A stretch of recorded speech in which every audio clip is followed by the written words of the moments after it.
Et bien, bonjour à tous la famille parisienne et bienvenue pour ce débrief du match Paris Saint-Germain Estac 3 qui a eu lieu hier pour la 36e journée de Ligue 1 et qui s'est terminé sur le score de 2 partout. On se retrouve donc pour ce débrief, encore un match honteux. Un match honteux et il y en a vraiment marre. Là, il y a des choses à dire parce que c'est trop. C'est trop. De partout contre le 14e du championnat, contre 3.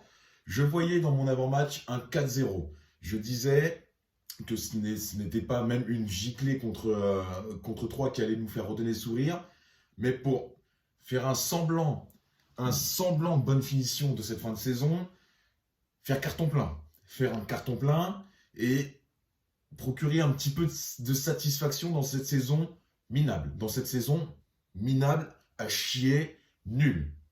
Vraiment. Donc, voilà, le match commence. La composition, on y reviendra quand on parlera de Pochettino. Mais la composition qui change, on était sur une défense à 3 pendant ces 3-4 derniers matchs. On revient sur une défense à 4. Bon. Ouverture du score par Marquinhos sur un centre de Di Maria. Aux alentours, il me semble, de 13e, 15e minute, si je dis pas de bêtises. 1-0, bon, c'était un match dans le contenu vraiment pauvre dans le contenu, mais bon, voilà. Di Maria, pas de gauche, centre pour Marquinhos, qui tente de faire un contrôle assez étrange, mais bon, le ballon rentre au fond. 1-0 pour Paris Saint-Germain. Ensuite, 25e minute, Neymar lance Mbappé dans la surface de réparation. Mbappé se fait faucher, penalty, transformé par Neymar 2-0. Bon, jusque-là, le jeu est absolument nul. Il n'y a rien qui est proposé, mais 2-0, 25e minute. Allez, on va quand même avoir ce score de 4-5-0. Hein, soyons un peu fous. Et non, on va avoir sur la 35e minute, une erreur de relance de la part de Nuno Mendes qui va faire une passe dans l'axe, assez peu appuyée, qui va être interceptée par un Troyen qui va la foutre au fond.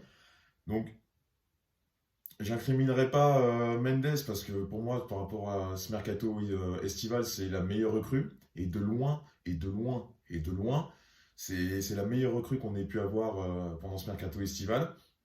Mais voilà, une bourde, 2-1. Et on connaît ce parfum, on connaît le Paris Saint-Germain de cette saison qui est exécrable. Et c'était attendu. Retour des vestiaires, 47e minute. Kimpembe, surface de réparation, faute, penalty pour 3, penalty transformé, de partout. Puis après, voilà, le reste du match où ça va s'amuser à jouer à la baballe. Il va y avoir très peu d'occasions franches. Un but refusé, c'est seul petit point hors colère envers le joueur. Le troisième but, donc le doublé de Neymar, qui est refusé après l'intervention de la VAR, qui ne marchait pas. Donc pourquoi pas, encore une fois, alors que l'arbitre central de base avait validé le but, mais bon, passons. C'est pas de toute façon avec un 3-2 que ça aurait changé quoi que ce soit dans le contenu. Et le score va s'arrêter là sur 2 partout, contre le 14e du championnat.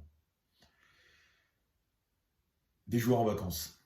Des joueurs en vacances, comme depuis ce putain de début de saison, des joueurs en vacances. Les mecs, ils se sont fait sortir de la Coupe de France par Nice au Parc des Princes. Ensuite, ils mènent 1-0 au Parc, donc match aller contre le Real. Ils dominent les demi-temps. Ok, pas de problème.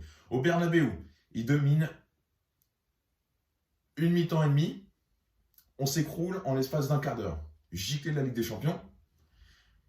Et là, la Ligue 1, nul. Toute la saison, c'était nul. C'était nul toute la saison. C'était que des matchs gagnés. Il y avait la stat à chaque fois qui ressort comme quoi le Paris Saint-Germain a gagné une grosse vingtaine de points dans les 10 dernières minutes. Avec Mbappé surtout. Mais là c'est incroyable. On a gagné le titre, donc là, il y a 2 journées de ça. Les mecs, ils en branlent pas une. Les mecs, ils en branlent pas une. C'est incroyable. Putain, les mecs, ils marchent. Il n'y a pas de jeu, il y a pas d'envie, il n'y a pas de.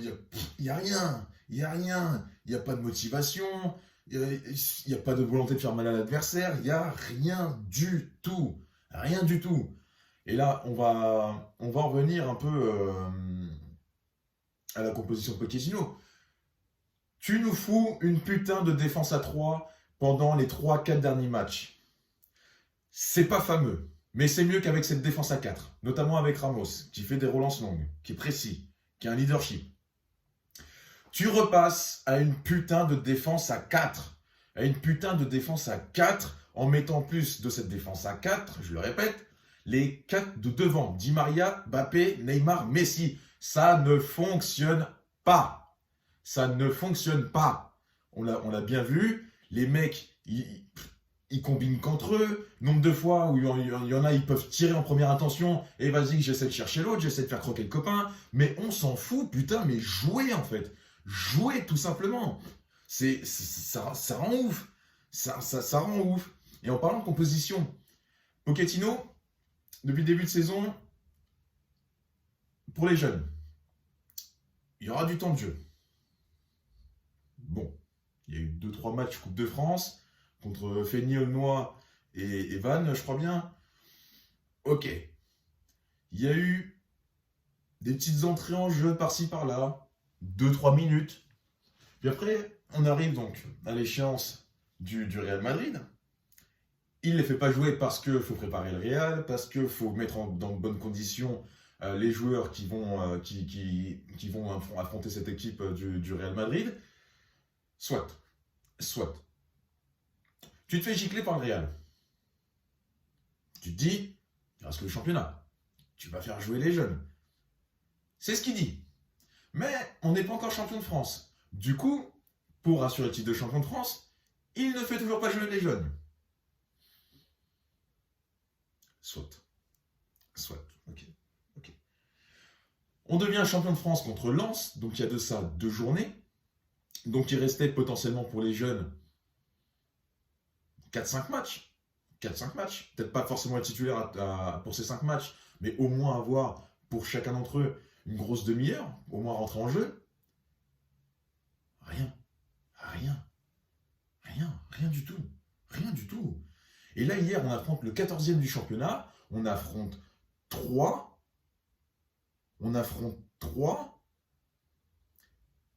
Et il envoie Simons et Michu en tribune. Le mec, Michu, il a prolongé son contrat avec le Paris Saint-Germain. On lui a promis monde et merveille. On lui a dit qu'il aurait du temps de jeu, qu'il ferait un peu partie du projet. Peut-être pas forcément titulaire, mais un petit peu dans la rotation. En tribune. Le mec, il est en tribune. Et là je regardais les actualités sur Twitter. L'entourage du joueur, et je le comprends. L'entourage du joueur a informé que Michu voulait se barrer. Mais je suis Michu, mais 100 fois je me barre. Tout l'amour et tout le respect, ce club qu'on aime, le Paris Saint-Germain, mais le projet est à chier. Le projet pour les jeunes est nul, il est à chier. On promet des choses. Enfin, on promet. La direction promet des choses. Leonardo, Pochettino et consorts promettent des choses pour les jeunes, pour les faire prolonger, pour les faire rester. On sait que ce sont des cracks. Les mecs, ils jouent pas. Les mecs, ils sont envoyés en tribune. Mais moi, je suis Michu. Mais je me casse. Je fais comme Nkunku, je fais comme Diaby. Je me casse.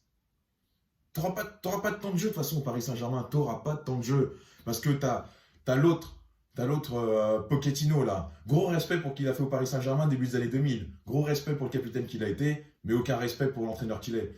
Au Paris Saint-Germain, QSI. Et peut-être pas non plus avant, mais QSI pour sûr. Pire entraîneur sous QSI. Le mec, 1 an et demi qu'il est là. Pas de fond de jeu. C'est une éponge, le mec. Sur le banc, une éponge. Jamais il se lève, jamais je l'ai vu gueuler, Pochettino. Jamais je l'ai vu se lever et être énervé quand on se prend un but. Jamais. Ce mec, C'est une larve. Il est comme ça sur son banc de touche. Et il y a un truc qui est tombé aussi. Hier, il ne s'est pas levé une seule fois. Il ne s'est pas levé une seule fois. Ok, c'est 3 en face. Ok, c'est le 14e. Mais putain, mon gars, tu te fais prendre 2 buts. Tu te fais encore bouffer 2 buts de remonter, là. Et mais mec, tu te lèves même pas. Tu te lèves même pas. Tu gueules même pas. T'es une éponge. Tu sers à rien. T'es un mollusque, frère. Tu sers à rien. Pas de fond de jeu. Pas d'envie. Pas de motivation. Des promesses à tirer l'arigot non tenues. Des conférences de presse lunaires, mais lunaires, encore une fois, sa conférence de presse après-match, lunaire. On a bien joué, on méritait de gagner, difficile de trouver la motivation après avoir gagné le championnat. Mais gros, t'es payé des millions pour être coach du Paris Saint-Germain, des putains de millions. Tu gagnes peut-être le championnat, mais il te reste encore des journées à jouer, du professionnalisme. J'en sais rien, putain, je suis pas coach, mais merde quoi. Comment tu peux dire en conférence après-match, difficile de trouver la motivation après avoir gagné le championnat? Mais casse-toi en fait. Casse-toi Pochettino, vraiment casse-toi. Casse-toi, il y en a marre. Il y en a marre. Il y a rien, il y a des fonds de jeu il n'y en a pas, il n'y a pas de fond de jeu, il n'y a pas de cohérence dans cette équipe. Des compositions, on est à 4. Son 4-2-3 en début de saison. Ensuite, le 4-3-3. Ensuite, il tente son 3-4-3, 3-5-2. Là, il revient en défense à 4. Il n'y a rien qui va dans ce putain de coach. Il n'y a rien. Et aussi, ses entrées. Wijnaldum. Mais putain, mais il est mauvais, Wijnaldum. Il est mauvais. Et tout le temps, tu le fais rentrer. Tout le temps. Tout le temps, je vois Wijnaldum. Mais je ne comprends pas. Je me dis, mais attends, mais on est quand même des millions de supporters du Paris Saint-Germain. On est des millions à le voir. Les journalistes, les critiques, tout le monde le voit. C'est pas possible que le coach qui est sur le terrain ne puisse pas se dire, il est mauvais. Tout le temps, il le met. Tout le temps, il le fait rentrer. Mais c'est incroyable. Mais c'est incroyable. Et pendant ce temps-là, il y a Simons qu'on essaie de prolonger qui est en train de chauffer, le siège des tribunes. Non mais au bout d'un moment, le mec considéré comme un crack, on l'a recruté, on l'a pris au Barça pour ça. Parce que c'est un crack, on l'a bien vu, peu de temps de jeu qu'il a eu en Ligue 1, ou même en U19, en Youth League. Le mec, il est bon. Le mec, il est bon. Et ce que j'entendais tout à l'heure, et je suis d'accord avec ça, qui disait, tu l'envoies au casse-pipe, tirer le 5e pénalty en Coupe de France 8e contre Nice, pénalty décisif, tu mets Simons qui passe devant les titulaires, les Kimpembe, les machins et consorts, il le loupe, tu l'envoies au casse-pipe. Par contre, après, tu dis, ouais, s'il n'y a pas de jeunes, c'est que pour l'instant, ils ne sont pas encore prêts. Mais putain, mais un peu de cohérence dans ce que tu dis. Un peu de cohérence. Ça commence à devenir chiant. Ça commence à devenir chiant. Putain. Et en parlant de déclaration d'après-match, Marquinhos, c'est pareil. Marquinhos, on l'adore. Je pense qu'on l'adore tous, capitaine courage. Nombre de fois où pareil, il nous a sauvé la baraque. Mais plus que jamais cette saison, le poids du brassard est trop fort. Le poids du brassard est trop fort pour Marquinhos. Contre Madrid, il s'est liquéfié comme tout le monde. Il n'a pas été capable de remobiliser les troupes. Il n'a pas été capable d'être ce que Benzema est au Real Madrid, c'est-à-dire un vrai leader, un capitaine qui, ok, Donnarumma a fait une bourde, on se prend un but, mais on est encore qualifié. Pourquoi tu ne prends pas tout le monde et tu dis, allez les gars, on s'y remet, on est encore qualifié? Non, pourquoi tu te liquéfies? Pourquoi c'est... Et sa conférence d'hier, pareil, même chose que Pochettino. Il dit, ouais, on est champion. Pareil, c'est difficile de trouver la motivation. Ce qu'on veut, c'est gagner les matchs du week-end pour bien finir la semaine. Mais frère, ça fait 3 matchs qu'on ne gagne plus. Lens, 1 partout, alors que Lens est réduit à 10 contre 11. Strasbourg, 3 partout. 3 partout alors qu'on mène 3-1. On se fait remonter 2 buts. Et là, hier, 2 partout contre 3 au Parc alors qu'on mène 2-0. On ne gagne même plus. La dernière victoire, c'était contre Angers le 20 avril. Le 20 avril. 3 matchs qu'on ne gagne plus. Et on fait des conférences comme ça en disant, ouais, c'est pas grave, ce qu'on veut, c'est gagner pour bien finir la semaine. Mais on ne gagne plus. On ne gagne plus. Je veux bien, mais les joueurs, les Messi, on va en parler du match de Messi. Hein, encore une fois. Les montants, ça commence à bien faire aussi. Je sais, il fait pas force. Ben non, il fait pas exprès de se taper des barres ou des poteaux. Mais au bout d'un moment, juste en Ligue 1, quand juste en Ligue 1, t'as touché 10 fois les montants. 10 fois. Au bout d'un moment, c'est pareil. Et hier, son match à Messi, cataclysmique. Cataclysmique son match à Messi hier. Il marche. Putain, il est en déambulateur, le pauvre. Non, putain, mais je sais pas. Je sais pas. Oui, Paris est un choix par défaut. On le sait, tout le monde le sait que Paris est un choix par défaut, que le Barça aurait forcément, s'il avait pu prolonger, mais pied joint, il aurait sauté dans la prolongation, bien évidemment. Mais un minimum. Un minimum. Pas de retour défensif. Ça marche.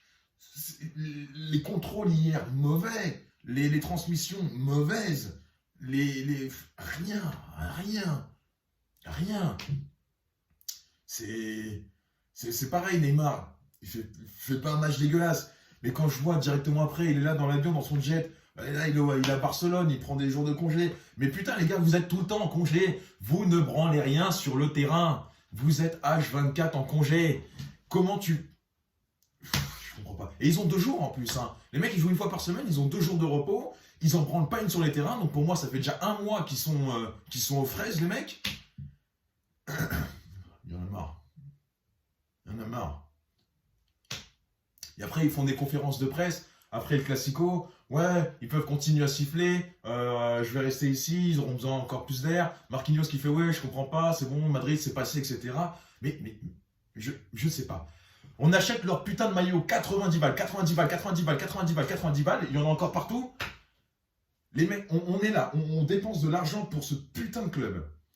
Les ultras chantent, ils se cassent la voix à tous les matchs. Et ça, toute la saison pour ça, des matchs de merde, des matchs médiocres, des matchs sans fond de jeu, des éliminations humiliantes, réelles. Mais c'est saison 4 des humiliations en Europe. Et les conférences de presse lunaires, les Pochettino, les Marquinhos, Verratti aussi qui dit, en conférence de presse également hier, en après-match, il nous ressort que l'élimination contre Madrid leur a mis un coup et depuis ils n'ont pas réussi à se relever. Mais putain, mais les mecs, vous êtes payés des putains de millions. Des putains de millions. Au bout d'un moment, tout ce que vous avez à faire, c'est de bien jouer. De mettre à contribution vos compétences de footballeur. Vous êtes payés des milliers, enfin des centaines de milliers, et pour certains des millions par mois. Et vous avez du mal. Mais, le respect, non. Le respect, il est où? Le respect, il est où? Les mecs, ils en ont rien à foutre. Mais rien à foutre.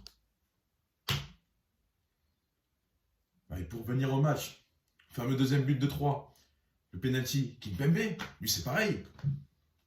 Kimpembe. C'est un Titi, pareil que Marquinhos, tout le monde l'aime, c'est un vrai Parisien. Mais ce mec, pareil, ne grandit pas. Il fait toujours les mêmes erreurs. S'il ne fait pas de jump ball avec ses mains, il ceinture. Et moi, ça, je sature. Toujours les mêmes erreurs. Des défauts de concentration. Il est là. Ah tiens, et si je faisais une connerie? Bah oui, allons-y. Manchester United. Leipzig. Maintenant ça. Pour ne citer que les 3 qui viennent en premier comme ça. Sans compter, à mon avis, beaucoup d'autres. Non, c'est pas possible. Et pareil, Mbappé, je suis le premier à dire, Mbappé Saint-Germain cette saison. Mbappé Saint-Germain, sans lui, je sais absolument pas où on serait. Mais hier, pareil, fantomatique. Casper, Mbappé. Casper. Avec toutes ces infos là sur son dossier qui traîne. Le Parisien qui dit oui, ça y est, grande chance de prolonger, accord sur les droits à l'image. Et de l'autre, juste derrière, après, il y a la famille qui tempère un peu. Puis ensuite, après, il y a les journaux espagnols qui disent non, finalement, avec Madrid, ça fait longtemps que c'est d'accord sur les droits à l'image. Pareil, il y en a marre. Il y en a marre de ce dossier aussi. Il y en a marre. Les supporters, parisiens, madrilènes, même lui, je suis sûr, il y en a marre. Putain, mais qui parle? C'est bon. Qui parle? De toute façon, tout le monde est déjà en vacances. Ça va plomber quoi? Un match? Deux matchs? Mais qu'il parle? Qu'il parle? Il y en a marre. Hier, je l'ai pas vu, Mbappé. Je l'ai pas vu, Mbappé. Un tir sur Moulin, sur lui, c'est tout. C'est tout. J'ai pas souvenir d'avoir vu Mbappé hier. Bref, voilà, c'était petite, petite vidéo coup de gueule un peu sur toute la saison. Puis comme la chaîne est jeune, ça me permet aussi d'évacuer tout ce que j'ai depuis ce début de saison. Je vous dis, on se retrouve pour l'avant-match, pour le match du week-end prochain, tout simplement. Salut les familles.